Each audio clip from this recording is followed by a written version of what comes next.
SNL is over, but we're just getting started here on Saturday Night live here on Post Show Recaps. And now here are the two guys who are hanging out by the old washed-up whale, Rob Cesternino and Rich Tackenberg. Rich, how you doing? Goo! I've been waiting for this whale to explode for weeks. Goo! Goo! That impression of yeah. Ripped from the headlines. Was that actually going on, by the way? There's a whale. There's a beached whale somewhere that's going to explode. Yeah, that is the thing. I didn't know that was a topical sketch. Look at them. Okay. Yeah. Did that make that funnier to you? You know what? At least it makes it a little more relevant. At least I have a little more understanding of what that was. But we'll get to that later. All right. Well, anyway, so we have a lot to talk about in the Charlize Theron Mother's Day Mother's Day weekend episode of Saturday Night Live here on post-show recaps. We're a little late in the game. We couldn't get to it on Monday, but here we are Tuesday morning and talking about everything that happened in the show and what worked and what didn't work. Of course, you can see all the sketches that we're talking about on postshowrecaps.com. I've embedded all of them already on the show page for this podcast, so you can check that out as well. And, of course, we are live right now. We have the chat room going on post-show recaps. You can also send us your tweets with the hashtag PSRecaps or post your comments on the YouTube video on our YouTube channel at postshowrecaps.com/YouTube. Rich, how you doing this morning? I'm good. I'm getting a little sad watching the closing credits of SNL. I was like, boy, one more and we're done for the year. Very sad. One more and season 39 is in the books. Whew. Went too fast. Went too fast. All right. And then next week, of course, we'll be back after Andy Samberg hosts the season finale of the show. But, Rich, let's talk about Charlize Is it Theron? I always used to say Theron, but I always thought it was Theron. It's Theron, but according to Don Pardo, it's Theron. So I'm very surprised by that. I learn something new every day. Yes, that's what I was going to say as well. Don Pardo corrects my pronunciation on that. Okay, so Charlize Theron, what do you think? Big picture of the show this week. Big picture, I thought it was probably one of the better episodes of late. But I felt like there were a lot of sketches that in overall I didn't really love, but there was enough in those sketches to keep me either good lines to keep me giggling, or good energy to keep it kind of moving, or good surprises like exploding whales. So, I'm going to put this one in the win column. I don't think I liked it as much as other people did, because I thought there was a lot not to like. But overall, I thought it was a good outing for SNL this week. I thought it was a fun show, but I don't know if there was any things that were super memorable that they did in this episode. I don't know if there's anything that I felt like I would need to show somebody, like, oh my God, you have to watch this episode, or something I would share on social media. I also felt like after going through the clips that Hulu gives us for the episode, it seems like there were a lot of things that got cut, and also some weird things towards the back half of the show where it seemed like they were just filling time. Yeah, there were 3 sketches that were cut, at least that were posted, which is an unusual amount. Although, having watched all 3, I don't think they made the wrong call. I don't think anything fantastic ended up in the discard bin. But yeah, it was they packed a lot into the week. Well, although we could tell the timing must have been off somewhere, because if you watch the closing credits, they went extremely long. So they were obviously, I think, something at the last minute that they thought was going to make the show didn't. They had to cut it for time. I mean, we only had 2 live sketches after Weekend Update and a pre-tape piece. Yeah. So that felt like very, very weird on the back end also. Well, I think the exploding whale sketch was 37 minutes long. I didn't actually time it, but it did seem about 35, 37 minutes. You're just going by feel on that one. Yeah, exactly. All right, well, let's get into the cold open, and let's talk about Michelle Obama with Hillary Clinton. And, Rich, is this the first time ever that Vanessa Bayer plays Hillary Clinton? I didn't have time to research this, but I'm almost positive she has played Clinton once before. I will bet on it if there's any takers in the chat room. But I'm pretty positive she's played it once before. So Sheer has not, but I think we have seen Vanessa before. Yes, second Michelle Obama appearance of the season, but the first time was Kerry Washington. Right, and I should correct you to say Vanessa Bayer, Hillary Obama impression is very generous. To I think it was Vanessa Bayer doing a Miley Cyrus impression while wearing a Hillary Clinton outfit. Okay, so the the former first lady and the current first lady got together to give a special Mother's Day message to everybody, but they ended up getting into some back and forth over. Basically, it seems like Hillary seems to have some passive aggressive feelings towards Michelle Obama because Hillary was always more of a politician, whereas Michelle Obama is going on Ellen and doing push-ups and worried about what people are eating. Rich, were you able to find the humor in this scene? I thought it was funny. I liked this sketch. I did not think it was too much sniping. I thought that, I mean, it definitely, paled in comparison to a Tina Fey, Amy Poehler, sketch from, whatever it was, 15 years ago when we would see Hillary Clinton meeting up with Sarah Palin. But overall, I like the identities of these characters. I actually liked the fact that Vanessa Bayer wasn't really doing an impression at all and was just kind of making up a character with the loud laughing and the kind of sniping. I thought that was all really funny, and I felt like this was based on a dynamic you could imagine, given that Obama beat Hillary for the primary, and that residue feeling, and the how likable Michelle Obama is. So overall, I really liked it. I thought it was a fun way to start the show. Yeah, I thought it was funny too. I really did like Vanessa Bayer as Hillary Clinton and some of the things that that she was saying. I felt like the stuff that Michelle Obama was saying didn't really have a lot of teeth, but I really felt like Vanessa Bayer as Hillary Clinton really that did work for me. And I often find Vanessa Bayer to be really funny in most of the characters that she does. I feel like she's an underappreciated asset in the cast. Yeah, I mean, she did this, and then, after the cold open, I think we basically just saw her introduce HESHY. So that was sort of her moment in the sun for the show for the most part, which was surprising. But, good energy, good open. Shashir getting to scream the cold open twice in a row. Very excited for her. So, yeah, I thought a really good kickoff to the show. Now, is Vanessa Bayer auditioning here for the 2016 presidential season of a potential Hillary Clinton run for the presidency?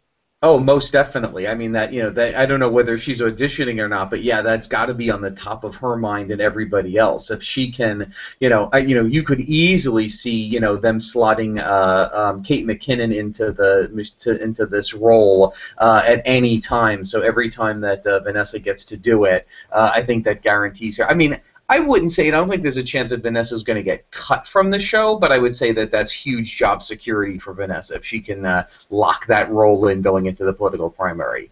Okay. Is there any chance that Amy Poehler comes back and does her Hillary Clinton a la, I guess Tina Fey had never done Sarah Palin before. Is there any chance that Amy Poehler reappears? Well, I think it is now that weird dynamic of it politically steps on the toes of the current cast member. I don't remember an alumni coming back to do a character that is now being done by a current cast member. So I will say no, that this is now her handing the torch off to Vanessa and see what happens. Okay, so let's get into the monologue, and was sort of bittersweet to hear Charlize Theron talk about how she can't sing, but the moment that she's talking about singing, I have a feeling a song is coming. Oh, yeah, I saw that one coming down 6th Avenue and making the turn at 30 Rock. Like, oh, here we go. We're going to do a song. But at least she legitimately can't sing and was okay being made fun of for that. So I'll give her credit for that, yeah. What did you think about this monologue overall? I thought this was probably the best monologue that was clearly written at the last minute that we've seen in a long time. I felt like there was absolutely no... I think this sketch was probably written on Saturday and thrown together very, very quickly. It had that feel to it. But given that, I thought the writing was pretty good. There were a couple of good lines. There wasn't too many flubs in performance. Completely disposable, good energy to kind of keep the show going. So definitely good enough. I was thinking about this as I was watching this scene with all of the background dancers. How do they choose who are going to be the background performers in something like this? Because it wasn't just the featured players. Like I feel like that would make more sense. Okay, featured players, you're up, you're on background dancing. But you know, you had like Taron Killam was in there and Kate McKinnon was in there. So how do they make the call on who is going to be a background dancer for a certain sketch? That's a great question. I don't know how we can find that out. I mean, I feel like you're seeing a lot of people who didn't get a lot of stage time, but then you're getting Kate McKinnon, who's in the next sketch. So, you know, you don't know whether there was, you know, I'm not surprised that we didn't see Vanessa because she had that big costume on from the cold open. But I think was Sashir. I think Sashir was in the dance, and she had just been Michelle Obama. So. Yeah, it's a good question. I don't know whether it's a volunteer basis or whether the writer of the monologue is just literally going through and casting it. Okay. If anybody knows the answer to something like that, would definitely let us know in the comments. And then our first live sketch, Rich, is the Mother's Day game show. And Kate McKinnon had a lot to do here tonight. So she hosts the Mother's Day game show. What did you think of the game show where a mom basically had her kids as the 3 contestants on the game show, quizzing the kids about what they know about their mom? Oh boy. Oh no! Oh no! I mean, you know what the thing is? I thought this was a very pleasant sketch. I thought there was some very cute writing to it. I thought it felt very real in the writing. A lot of the references felt very sort of accurate. I just feel like I've seen this sketch on SNL 15 times in different variations. So, you know, it was pleasant enough. It moved the show along. Kate McKinnon was pleasant, but I feel like we were not in any way breaking new ground on this sketch. So, still I'd put it in the win column, but very forgettable for me. Yeah, it was definitely a fun sketch, but it almost did feel like something that maybe your mom would share on Facebook, of talking about like, oh, this is what my kids think of me.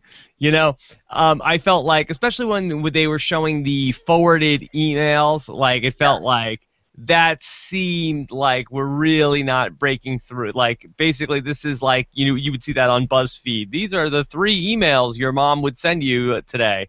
Yes, exactly. You know, I did feel like Bobby Moynihan saves the day with the dad question. How you doing? You okay? Good. All right. Back to your mom. That was great. I'm gonna put your mom back on. Yeah. That was gorgeous. That was beautiful. Weird writing in that at no point, I mean, every single time the kids got the questions right, there was no gameplay to the idea that they got something wrong and being corrected, so that was odd. This is one of those, we'll never see this again. It reminded me of a Mother's Day commercial parody, I don't know if it was a year ago or 2 years ago, where Kate McKinnon was Kristen Wiig's mom. It was a pre-tape, and just like the mom's trying to be nice, and she was driving Kristen Wiig crazy. And that was one of my favorite Mother's Day things they had done in so long, which was definitely fresh and different. This, I would say, was not fresh, but definitely solid on the energy level. What did you think of A.D. Bryant as the friend who was just there? I felt like it made no sense. I felt like they never really put a lot of explanation to it, so I always like 80 in a sketch, but okay, yeah. Yeah, I like that. I thought it was like, well, I forget what her character's name was, but like she just needs to be around people. Yeah. She's like, hi. Yeah. So cute, very cute. Yeah. What about Kyle Mooney is sleeping with one of the mom's friends? There was something about that was weird. I wonder there was I don't know if it was between him and Charlize, or there was like a laugh and there was something odd about it. My guess is maybe the writers changed out the picture of the woman. I wonder if in dress rehearsal it was a hotter woman, and that they decided without telling Kyle Mooney to change it out to a frumpier woman or something. I like the idea. At least it mixed up the gameplay of the jokes a little bit. Yeah. Yeah. Okay, well, it was the first game show, I think, in a while that we didn't see Keenan host, so there was that. Amen. Yeah, exactly. Not a big night for Keenan. No, he, other than collecting whale debris, he really didn't do much. He was slotted into almost the Bobby Moynihan slot. Oh no. Oh no. All right, let's go into our next live sketch, which is the Girlfriends Talk Show. And for those of you guys who've been following these recaps for a while, you guys know I am no fan of the Girlfriends Talk Show.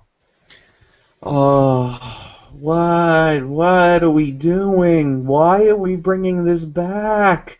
Why has this not been put out to pasture? I mean, again, I've said this before about different kinds of sketches. This is now Mad Lib sketch writing. They're basically just taking, it's like a Word document, and they do a find and replace. It's like, oh, what is Megan's boyfriend going to be doing this week that's crazy? And what are going to be the topics, party whistles versus that, whatever. Like, so it's so hard for me to get through these. I thought Charlize Theron was very good in this. I thought everyone did a good job. There were some cute lines. I like that A.D. Bryant's character is not allowed to be on Google. That was all fun. She couldn't get into the Google Doc for the show. I thought that was fun. But I don't. They just have to retire the sketch. I don't know why they're still doing it. Could you tell me about the premise of the Girlfriends Talk Show? Like, is the Girlfriends Talk Show a YouTube channel? Is it on public access? Is it like airing in their school? Like, there actually is a show there. Is it supposed to be on TV? What network is it on? Like, I feel like there's no context to what the Girlfriends Talk Show even is.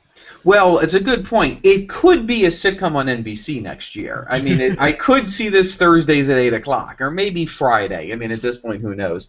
Yeah, I mean, it's definitely part of the weirdness of the sketch that it's a very vague, that usually there's a solid premise to what we're seeing. No answers to that. I don't think there's ever been any explanation of what it's supposed to be. So, which is part of that weird vagueness of it. Yeah. Like, in the history of the talk show parody, either it's like a parody of the talk show, or like the Mother's Day game show was on the Hallmark Channel, or Wayne's World is, public access, Channel 10 in Aurora, Illinois, or Right. the Jared's Room is like, oh, we're on, we're on the internet, or MTV2, Right. I feel like the Girlfriends Talk Show is really, there's no context for what it even is. Right, yeah.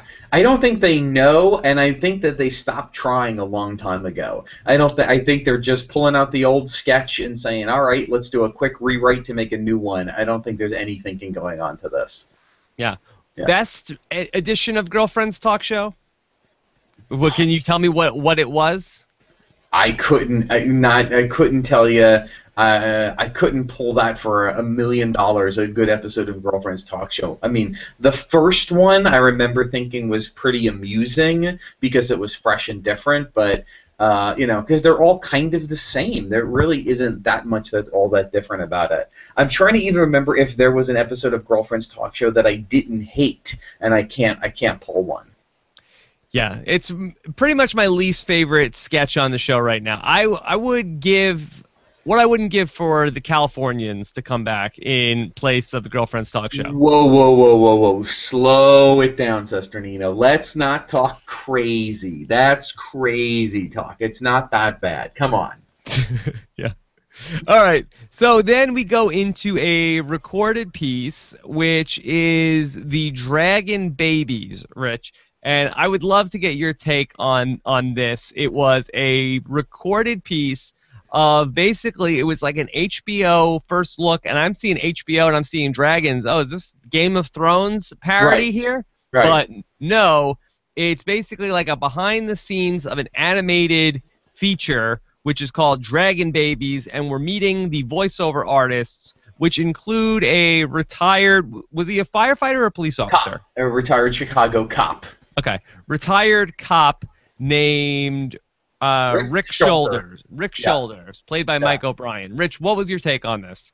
This is one of those sketches that, as it was going, at first, we don't see Rick Shoulders, so there's a lot of setup to this, which I thought was good. They really set it up well. I thought Taron did a great job as the director setting it up, and it's got that cutesy, that EPK kind of feel to it, so really good setup. And then we get to Rick Shoulders, and I was really kind of on the line, like, I'm kind of liking this, but it's just so stupid. Like, why are we doing this? And I think they really nailed nailed the why of the comedy, which is at one point the director says, I'm not ashamed to admit Rick is my AA sponsor, and it just gave it that ridiculous, plausible explanation that allowed me to then just go, all right, I'm in. I'm in for this. Let's do it. It was the dumbest thing. The fact that Rick Shoulder's wife is also one of the people. I love the fact that when he screws up re-ad-libs, they still have the animation of the dragon saying, my sandwich has cheese on it. I think I have your sandwich or whatever. So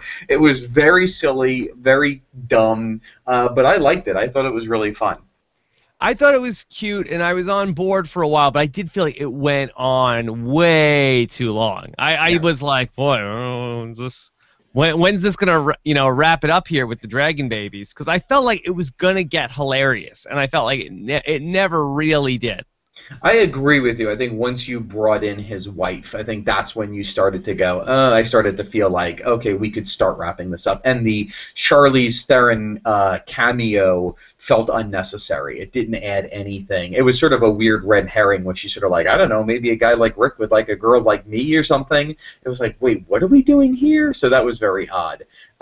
Yeah, I'd love to see a cut down, like when they showed this episode at 10 o'clock instead of 11:30. I'd love to see them actually take this and just cut a minute out of it. I bet it would be, which they would never do, but I think it would be super strong if they did.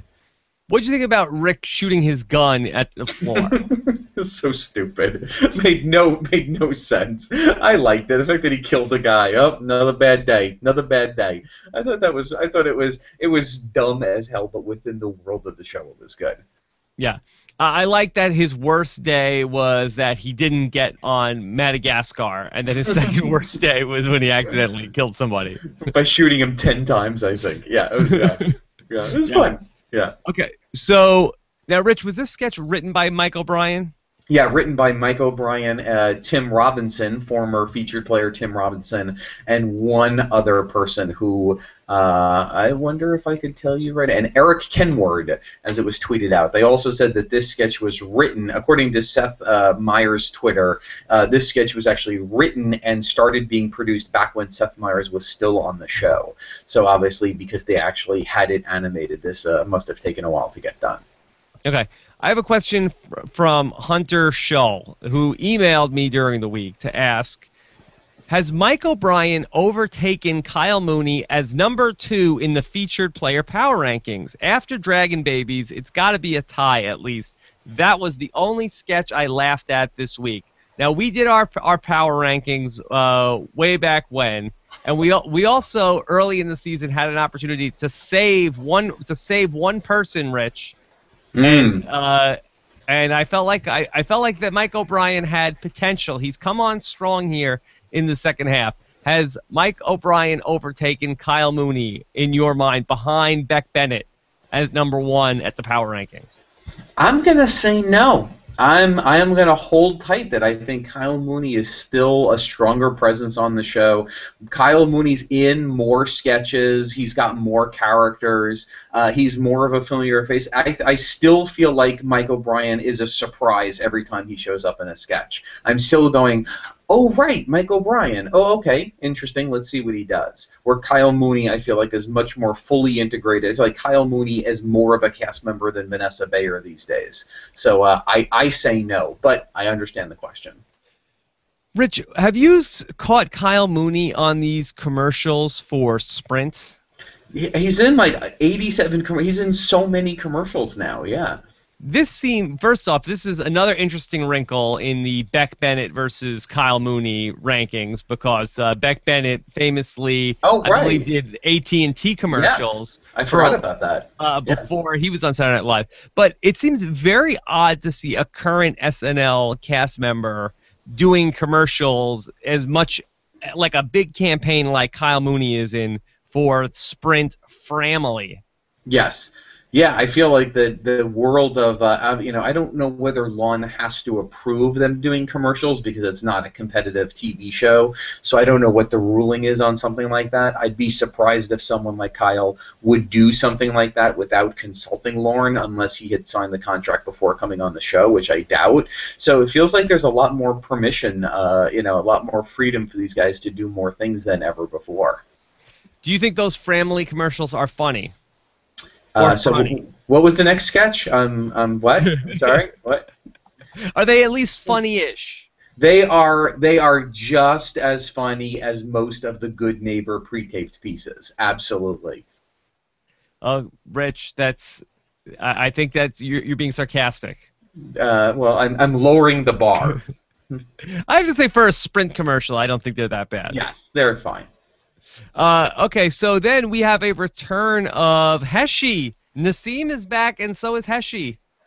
Wow, who would have thought this was getting a second to return? I put this in the context of I like this a lot more than I would have liked this, knowing that most likely Nassim is leaving the show at the end of the year to go work on the John Mulaney show. So with a okay, we're going to be saying goodbye. I enjoyed the performance. I mean, I don't even think this is really a sketch as much as it's just a bunch of visual gags all strung together. So yeah. I liked it. I thought her motivational speaker's fun. I love a lot of the sort of big exciting lines that she gets so proud of. I am proud to say that I sat in a bar last night next to a man and made eye contact. I like that stuff. And I thought Charlize thrown into the sketch was an interesting character. So fun stuff. Yeah. Do you think that this was based on a real person at all? It wouldn't surprise me if they knew some writer knew someone like this. Yeah.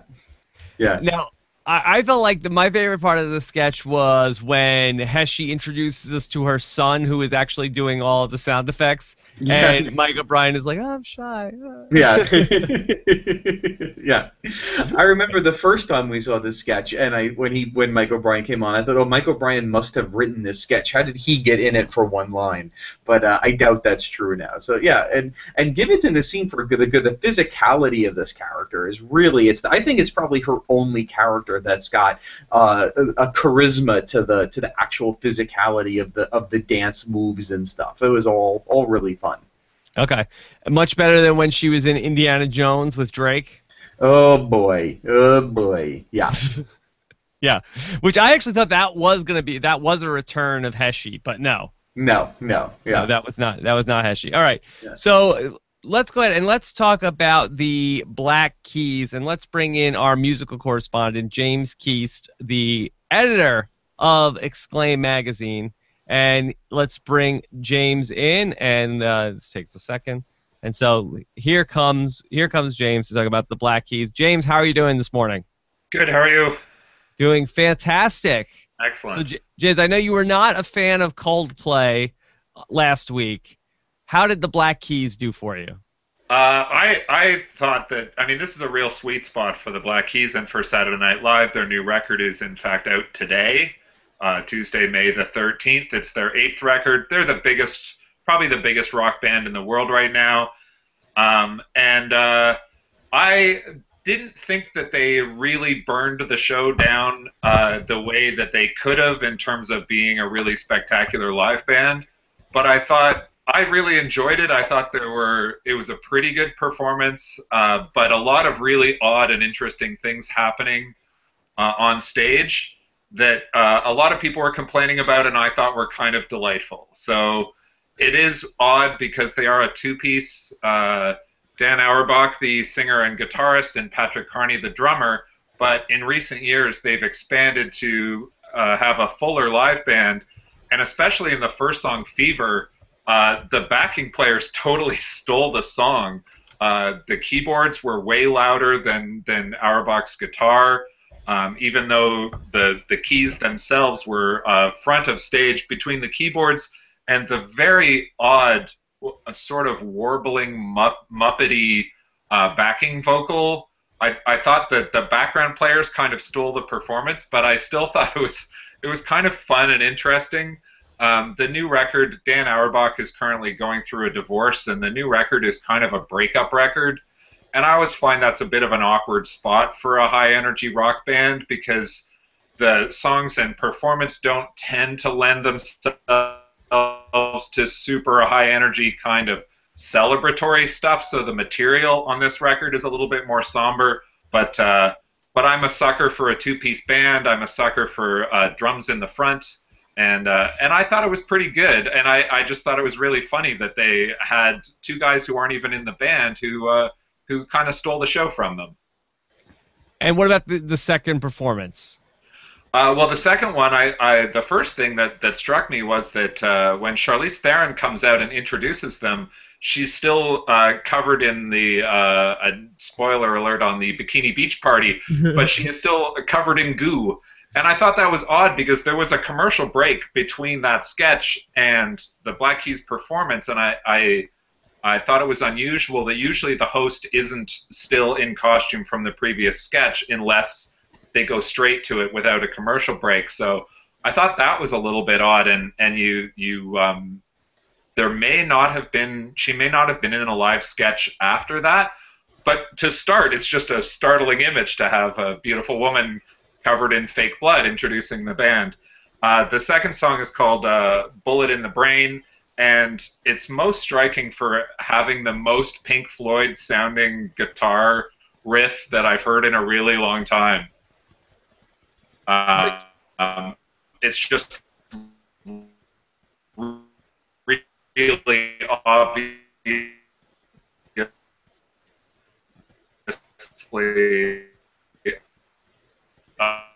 a big metal era Pink Floyd. I was, I enjoyed the Black Keys this week. Okay.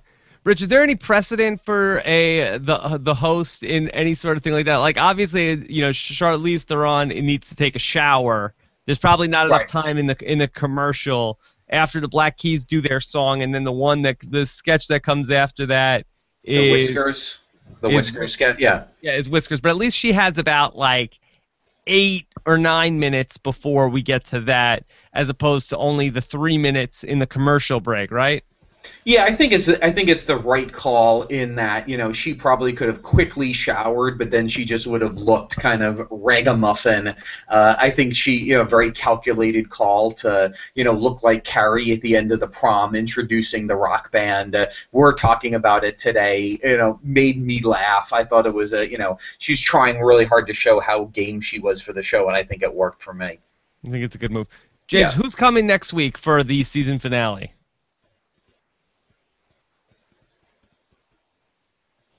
I think that James's connection is a little is a little off. James, are you still there? Okay, so all right, I'm here. We'll okay, James, who's coming next week for the season finale?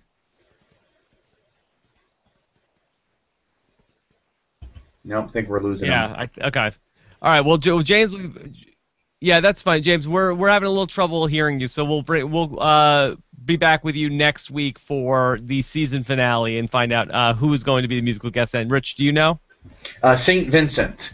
And if you offered me $1,000 to tell you who St. Vincent is, I don't know if the Pope just made him a saint. I don't know. I have no idea who that is. So I look forward to finding out. Okay. All right. So we'll be back with talk with St. Vincent next week, James. Okay. Sounds good. Okay. Talk to you later. Bye. All right. Bye.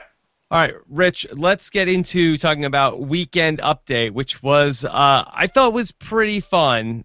You want to start with Barbara Walters? Let's get Barbara Walters out of the way. I like that Barbara Walters decides to do this. I've never had an opinion of Barbara Walters. It was interesting that they felt the need to do a little setup of showing people through the years making fun of Barbara Walters. I felt like that was more of Lauren's way of saying to the kids, no, she's relevant. I'm not doing an industry stalwart a favor. But it was almost an apology of why we're having this woman who probably nobody who watches Saturday Night Live these days has any idea who she is. Someone in their teens and 20s is not watching The View and never watched 2020. So, I thought in that clip thing, I will say it was a great reminder of like how great was Sherry O'Terry.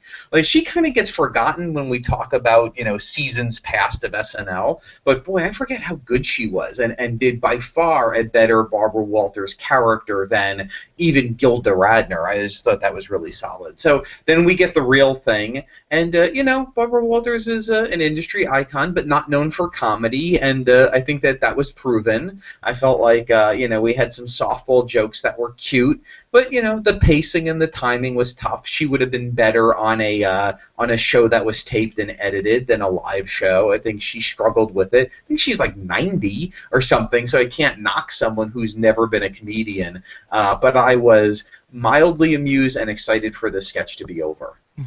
A couple things on this. Okay, so in the package of all of the Barbara Walters impressions, and I didn't think it was so much of an apology, but I just felt like it was sort of a neat thing that basically in the 40-year history of Saturday Night Live, this is somebody who has been, impressions of all the way through. I thought it was kind of a cool thing, just like what we were talking about, like with Hillary Clinton, of that there may be 2 or 3 SNL people that go on to play Hillary Clinton. Like, it's kind of cool that 4 different people have done Barbara Walters over the years, and she's been such an iconic figure. Although the fact that they did it out of order, did you read any significance into that? So they go Gilda Radner, then they went, then they go to Rachel Dratch, then Nassim, and then to Sherry O'Terry. Wouldn't it have made more sense to do it in chronological order? Well, I think that because Sherry O'Terry was clearly the best, I think even better than Gilda Radner, I think they were trying to end on some kind of a laugh, and a lot of the clips were not actually getting laughs, and they knew it. There wasn't a lot of fun there. So I thought that they were kind of leading towards the end to hit on the big button. Yeah, and I did like the back and forth where Barbara Walters says, "Oh, Cecily, you're not a real anchor. You're not on a real news show." I was like, "Yeah, but you're on The View." Yeah.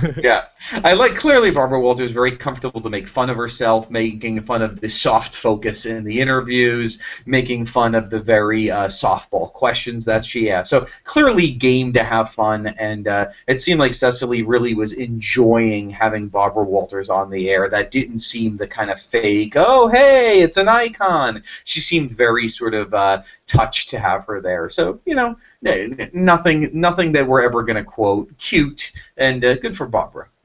What did you think about the breaking nude segment?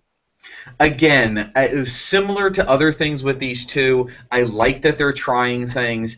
I don't know that this particularly worked, but I liked the attempt more than I liked the execution. So keep on doing it. This one, not the best.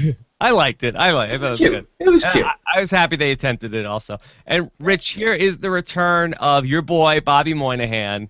Number 9. Drunk. This is Drunk Uncle number 9. Yes, number 9. Oh my God. Number 9. I would not have guessed that many. Isn't it amazing? Yeah.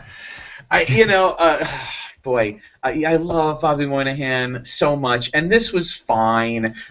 This felt like, to me, there was a point of last year where I was complaining on the podcast that Drunk Uncle had fallen into Mad Libs territory again, and then they really switched it up, and they really kind of changed it, and they rewrote sort of the structure of the jokes, the structure of the punchlines, the order of things, and kind of freshened it up in a way that I felt like really brought this character back. And I thought this was a step back. I thought the Drunk Uncle, always funny, always fun lines. I love having him. But I thought on the writing, I just thought it was back to the Mad Libs. Okay, we're going to take an analog thing and a website, and we're going to mash that together. We're going to take a lefty Democrat liberal thing and a regular thing. We're going to mash that together.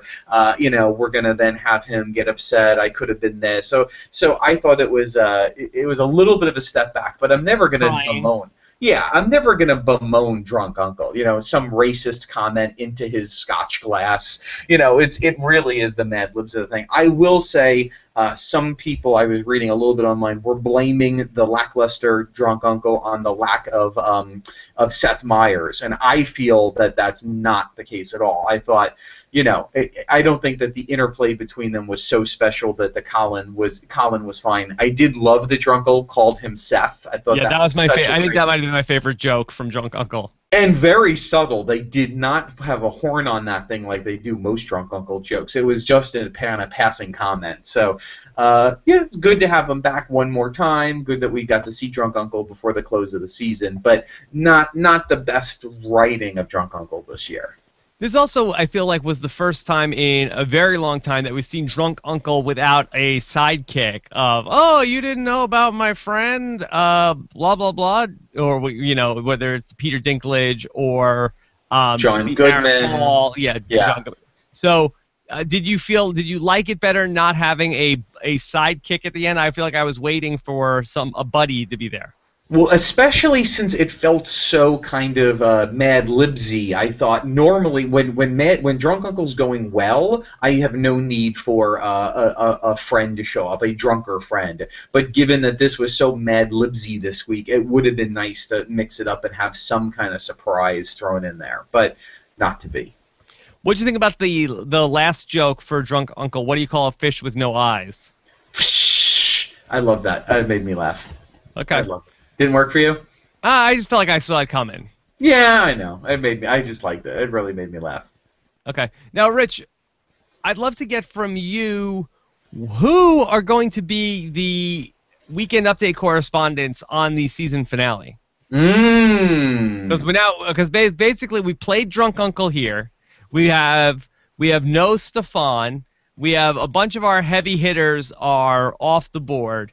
Who is showing up at Weekend Update for the season finale? Boy, that is a good question. Is Jebediah Atkinson back again? No, I would say they can't. They clearly can, but they really. I'm looking at my. I mean, we're not going to see Jacob, the bar mitzvah boy, again. We're not going to see Oily Polyevska again. I would expect maybe Kate McKinnon, but I don't know who of Kate McKinnon's characters they bring back. I don't know if we see a Billie Jean King or something. I don't know. It's going to be an interesting one. I don't see a lot of big return characters to come back. I don't know. Let's track that in the comments this week. Let us know your picks for Weekend Update guests. We want two of them, not just one. Give us right. We'll have the SNL season finale contest. Can you nail the two people that are the Weekend Update correspondents?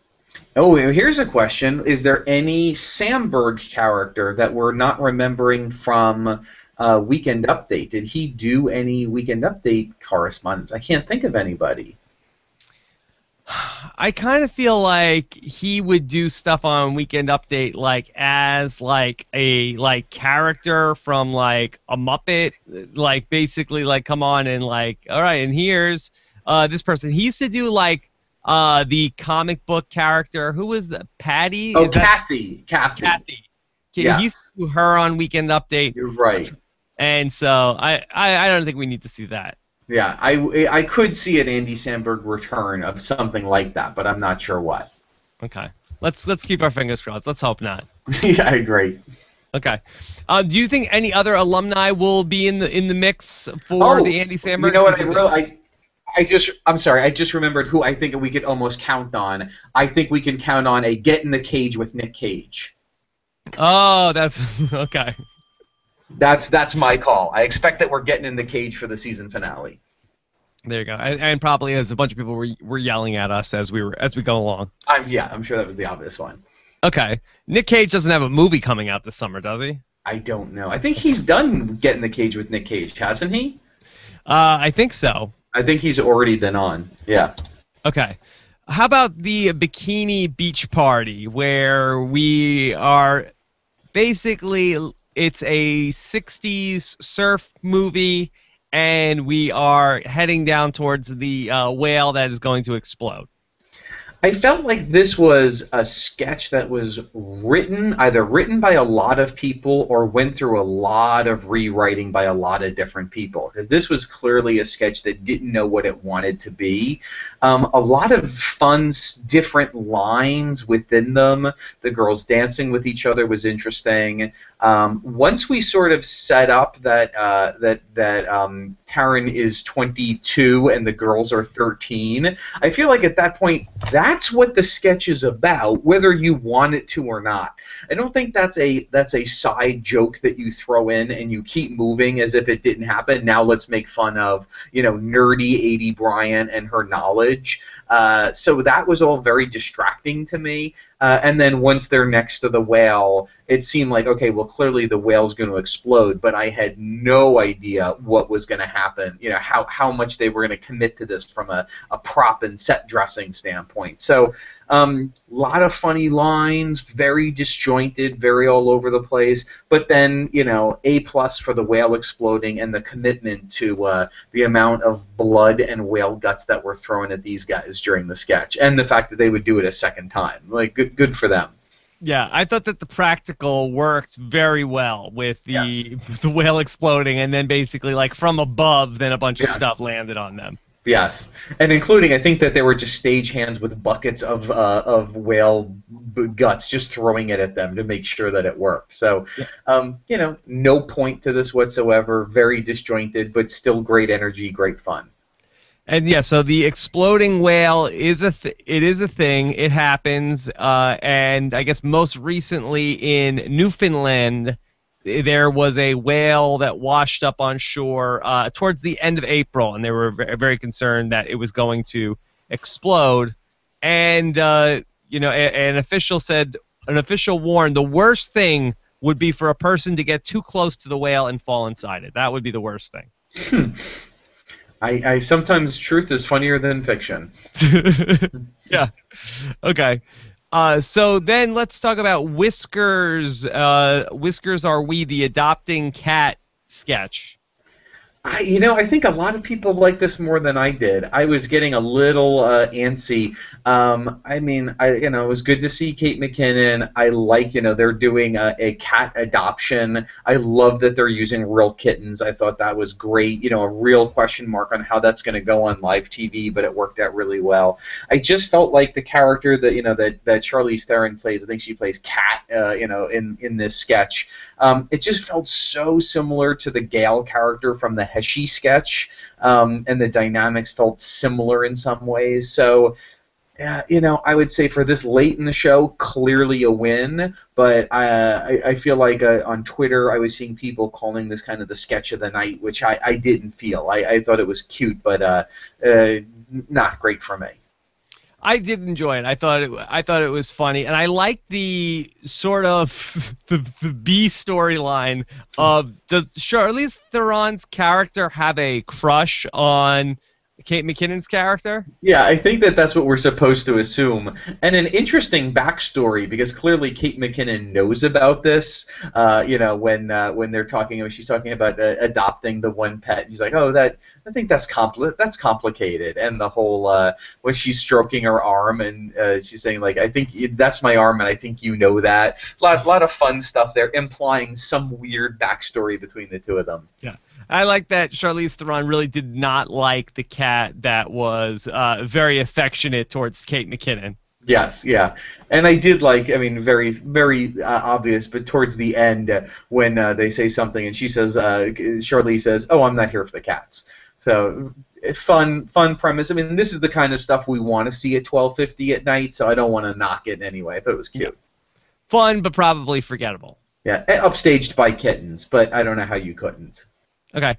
Then, Rich, we get a pre-taped piece here called Tourists, and I feel like this is an interesting thing, which I did not love. I know that it seems like a lot of people did like this, but what was your take on Tourists, which was basically, it starts off with Kyle Mooney, and then we see many people in the cast dressed up sort of like tourists, and then sort of like hidden camera, I guess, interacting with real people, kind of like a Borat type thing. Yes. What did you think of this? So it starts out, and we're starting with Kyle Mooney doing this weird, almost Sid Caesar throwback with the accent, and I was just, and I had that nervous, like, oh, what is he doing? It turns out this is a Good Neighbor. That Dave McCary, the third member of Good Neighbor, directed this, and obviously Beck Bennett and Kyle Mooney have most of the screen time. So it sort of falls under those guys, and I was really like, oh, okay, I don't dislike this. I just don't know what it is. It feels a little self-indulgent, and then then Bobby Moynihan comes in, and I just thought, now we've got something. Actually, first I would say the Charlize Theron was such a great thing. So I feel like even though this was really under the Good Neighbor banner of writing and directing, the non-Good Neighbor people really kind of saved this. And I thought Charlize Theron giving the people the camera to take a picture and then just walking away was genius, and I thought that was really good reactions from people. And I thought Bobby Moynihan, when he was saying, like, oh, do you know where Arbalato Street is? And they're like, no. He's like, oh, just go straight for 3 blocks and make a left. You can't miss it. And he walks away. Like, that was so clever. I really liked that. The rest of it, I thought, I didn't, a lot of the Beck Bennett stuff was cute. When he's looking at the Chicago map, I didn't think it was great. But there was some stuff, and it was cute. So, I mean, again, for this late in the show, I'd say this was probably my favorite Good Neighbor pre-taped in a long time. Maybe even more funnier than the dating. Well, boy, yeah. But and maybe Wing was not Wing. The date sketch with Vanessa Bayer and Kyle Mooney in the apartment building was probably my favorite. This was probably close. So I thought it was a good vibe, good energy, good editing. I could have done, ironically, if it had less Kyle Mooney and less Beck Bennett of those two characters, instead of making them the anchors, it could have been better. I just felt like this sketch was confused about what it is. Or maybe it wasn't confused about what it is. Maybe it did a poor job of explaining to me what it was. Because it's like, okay, it sets up Kyle Mooney and Beck Bennett as almost like real people. And then they're going to go out and talk to people in the world. And so we don't really know that it's hidden camera. Basically, so we get like a backstory on the character, but not like the sense of, hey, here, hey, it's Kyle and Beck, and we're gonna go out and act like tourists. So, which I think is the second time we've seen this recently, because in Monster Pals we had Mike O'Brien doing a full pre-tape thing at the bar as the two monsters when we saw them both dressed as monsters, and then the one guy Jim leaves, and when he goes to find his friend Jim, he's running around New York in monster makeup to real people, and it seemed like really scaring real people, not stage stuff. And then we get to a pre-taped piece with James Franco at the end. So I feel like that's the new style now, and I wonder, is the YouTube generation like now so understanding of hidden camera stuff that we no longer explain it? Is that if we're watching living statue pranks or whatever on YouTube, that's just the style now, that the YouTube generation understands when they're seeing hidden camera and it doesn't need to be called out? I don't know. But I agree with you. I should say that it was a weird, it starts out clearly just Kyle Mooney's talking to the camera, then he's talking to somebody, and then Beck Bennett is talking. It was a weird form that I feel like they're trying to create something, and if they can pull it off, I would say great, but I don't know if this pulled it off. Rich, now I know you like to study the goodbyes, so this week you got a lot to take a look at. Basically, like 5 or 6 minutes of goodbyes here tonight. Yeah, once they're cutting to a close-up of the piano player, you know that some sketch got cut at the last second. They had a lot of time to fill. So, no Barbara Walters on stage doing the goodbyes. You know what? I looked it up. She's 84. I cut her slack for that. I won't hold Barbara for not doing the cameo at the end of the show. Yeah, it's late for her. She's 84 years old. It's okay. Hard to read. Everyone seemed to be in good spirits. There didn't seem to be any sort of passive aggressiveness at the back. I was surprised at first to see her give a huge hug to John Milheiser and them start talking and laughing, given the fact that I don't think he was in the show at all this week, but then seeing that there was a sketch that her and he did together that got cut at Dress that they showed as a bonus clip online. That explained a little bit of that. She seemed to be she was giving people long embrace, very tight hugs, so she seemed to be very into it. I can't quite tell what the cast thought of her. There was no sense of it, so probably fine, but it seems like she had a great time. Of the 3 things that got cut, what was the worst of the 3? Well, I mean, it's it pains me to say this. And set up what the three are. Okay, so and I got to remember. So we had a Viper. Was that what was the? Yeah, it was Viper with John Milheiser was Charlize Theron's boyfriend. Right, and then we had a Good Morning Miami, Morning Miami, which we've seen before. This would have been, I think, the third or fourth instance of our three morning anchors doing the promos. I want to say it was the fourth. I know we saw it with Miley Cyrus. I know we saw it with Drake, and I feel like there's probably one more that we're missing. There might have been one more in there, yeah. And then the third was a sort of digital short. About sort of like a taped play, but where the cocktail hour gets crazier and crazier cocktails. I would like to say Viper was the worst because there wasn't much to it, but I thought that Morning Miami was kind of insufferable. It was just so painful to get through. I kept itching towards the red X to close the tab because it was just very, very boring, and nobody loved that first instance of Morning Miami more than I did. Yeah, it's very, very fun, and unfortunately, it has not recaptured the magic. Now, would you prefer they give us a crappy Morning Miami, or would you prefer to see 5 minutes of goodbyes? 5 minutes of goodbyes, definitely. Yeah, okay. Absolutely, yeah. And I'd rather see something like Viper or something where at least they're trying something new. The Morning Miami is so Mad Libs now. Even to the point where Kate McKinnon sings to herself at the exact same point in the rundown every single episode of the sketch. So anything, once we're falling into Mad Libs, I would much rather cut it and go for something that doesn't work, but at least take a swing.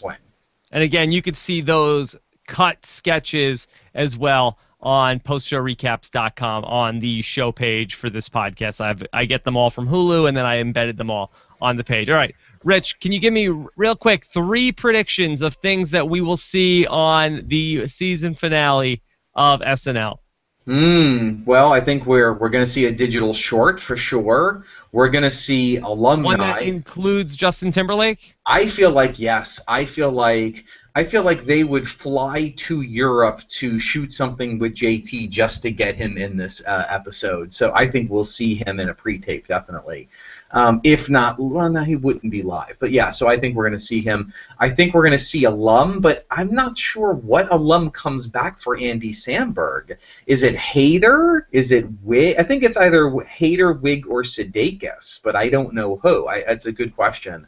And a third prediction, I will have no idea who the musical guest is, and I will not like them. That's my Oh no, not St. Vincent. Not St. Vincent. Any predictions from you? I'm trying to think if there's anything. I don't have anything. I think this could be yes. I have one more, and it goes back to who I think we might see as our second weekend update guest is Ariana Huffington. Okay, boy. I think this is Nassim's last show. I don't think they're going to make much of a deal about her leaving because she was never that big of a character on the show. But I could see one more Ariana Huffington to wrap out Nassim's time on the show. Okay, and then she could flirt with Colin. Yes, exactly. We get an Ariana Huffington, we get a Get in the Cage, and that could be our weekend update. All right, so plenty of surprises, I'm sure, for Saturday night with Andy Samberg on the season finale of SNL, and we'll be back on Monday for that one. Cool. Okay? All right, so everybody have a great week. Let us know what you think in the comments. We love hearing your feedback on the show and on SNL, so definitely let us know what you have to say, and we'll be back next Monday talk about SNL season finale. Talk to you later. Bye. Bye.